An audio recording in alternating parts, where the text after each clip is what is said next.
Bom, para entender as consequências dessa decisão, a gente conversa agora com o advogado criminal Gustavo Neves Forte, que é sócio do escritório Castelo Branco Advogados. Gustavo, boa noite, obrigado pela participação aqui conosco para falar sobre esse tema. Antes de mais nada, antes da gente falar do que pode vir a ocorrer, essa decisão, ela é definitiva ou há possibilidade alguma de recurso, já que a decisão foi tomada pela turma e não pelo plenário? Boa noite, Gustavo. Agradeço o convite. Vamos lá, vamos do início. Essa decisão, ela não cabe recurso, não existe recurso previsto contra a concessão de habeas corpus. Então, ela é uma decisão definitiva, sim. E, Gustavo, olhando para essa decisão, muita gente se pergunta, isso pode atingir outros processos da Operação Lava Jato? A ministra Carmen Lúcia foi muito direto no ponto dela, dizendo que o caso era específico envolvendo o ex-presidente Lula. Ela quis deixar bem claro que isso não validaria para os outros processos.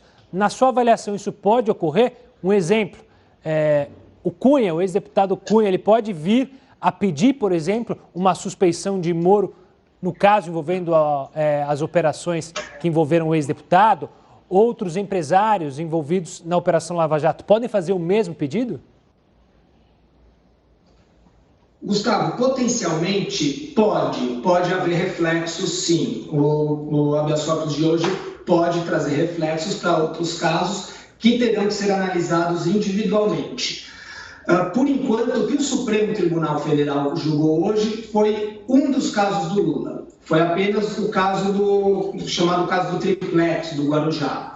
Ou seja, por enquanto, nem os outros casos do Lula estão ainda sob essa condição de suspeição, porque os outros dois processos, embora eles tenham tido uma participação ativa na tramitação das outras ações, pelo menos no início do ex-juiz Sérgio Moro, um deles, o do sítio de Atibaia, pelo qual o ex-presidente está condenado, ele foi sentenciado por outro magistrado, foi sentenciado pela juíza Gabriela Hardt, e o caso da compra de um terreno pela Odebrecht para o Instituto Lula, ele ainda permanece em primeira instância sem sentença. Nesses dois casos, é possível e é provável que a defesa do ex-presidente Lula peça a extensão dos efeitos desse julgado para que eles também sejam considerados nulos do início, tendo em vista que algumas medidas de prova foram tomadas pelo juiz Sérgio Moro, que foi considerado parcial, e essa parcialidade ela foi tida como uma parcialidade direcionada ao ex-presidente Lula, ou seja, uma parcialidade que é uma parcialidade subjetiva, que diz respeito à pessoa do ex-presidente. Então, nesses casos, possivelmente a defesa do ex-presidente Lula fará o pedido e é muito provável que terá o mesmo resultado. Em relação a outros investigados pela Lava Jato, denunciados, condenados pelo juiz Sérgio Moro, há a possibilidade da mesma forma, mas mas para que se confirme essa possibilidade, vai ter que ser feita uma análise caso a caso, que confirme que também, em que o Supremo Tribunal Federal também reconheça que o ex-juiz agiu de uma forma parcial em relação a cada um dos investigados que vierem a fazer um pleito semelhante.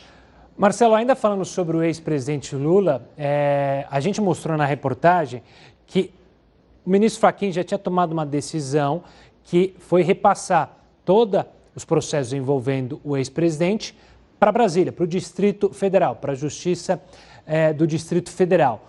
A Procuradoria-Geral da República recorreu ao ministro presidente do STF, Fux. Imagina que isso deve ser averiguado pelo plenário ainda em abril. A decisão de hoje afeta de alguma forma a definição desse recurso que a PGR entrou contra a decisão do Fachin de levar todo o processo para o Distrito Federal? Vamos lá. A decisão do Fachin, ela ela ao final tinha um objeto mais amplo, porque ela aglutinou todas as ações envolvendo o ex-presidente Lula. E foi considerado que não havia competência do juiz Sérgio Moro por uma questão territorial, porque os fatos não teriam relação direta com a Petrobras, portanto não deveriam ser julgados por Curitiba, mas sim pelo Distrito Federal. Essa decisão permitiria que o Distrito Federal ratificasse atos decisórios tomados pelo juiz Sérgio Moro, ou seja, os processos poderiam, ainda que retomando numa etapa anterior, mas poderiam ser retomados sem muito prejuízo às provas já produzidas. Essa ação, ela continua com parte do seu objeto válido, porque as ações, hoje só foi julgada a ação do triplex do Guarujá, essa ação, em relação a ela, está prejudicado esse pedido ou essa análise pelo Pleno do Supremo Tribunal Federal, mas em relação às outras, esse recurso da PGR que vai para o Pleno do Supremo ainda permanece, ainda tem objeto que deve ser analisado. Então, ainda há motivo, sim, para se julgar esse recurso nessa decisão monocrática do ministro Edson Fachin.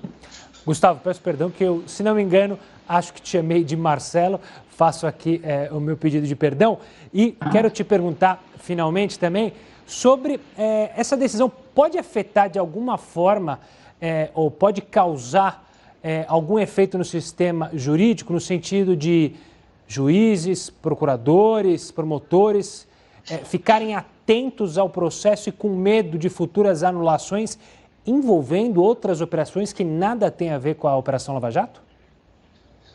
Me parece que essa decisão é um recado claro do Supremo Tribunal Federal que a imparcialidade dos magistrados deve ser respeitada. A imparcialidade é uma regra não só constitucional, ainda que implícita, mas que está constante, que está prevista em todos os tratados de direitos humanos internacionais. O juiz que julga tem que ser imparcial e essa imparcialidade tem que estar no processo e tem que transparecer também para todos os efeitos. Me parece que essa situação julgada hoje é um caso bastante sui generis. Não imagino que vamos ver isso ser replicado de forma ampla para diversos outros casos fora dessa questão envolvendo a Lava Jato, porque, em regra, os magistrados são muito, conhecem muito a sua missão, exercem muito bem, de forma imparcial, a sua atividade jurisdicional. Mas, claro que fica um recado de que deve ser observada a imparcialidade, que não se admite quebra, seja por motivos, seja por conluio com outra parte. O Ministério Público, no processo criminal, ele é parte do processo, então não pode haver um ajuste entre Ministério Público e juiz, seja por não entender ou por ter algum pré-julgamento em relação a quem quer que seja. Gustavo, obrigado pela participação aqui conosco e pela explicação sobre esse caso envolvendo o ex-presidente Lula, a Operação Lava Jato e o Supremo Tribunal Federal. Até uma próxima, Gustavo.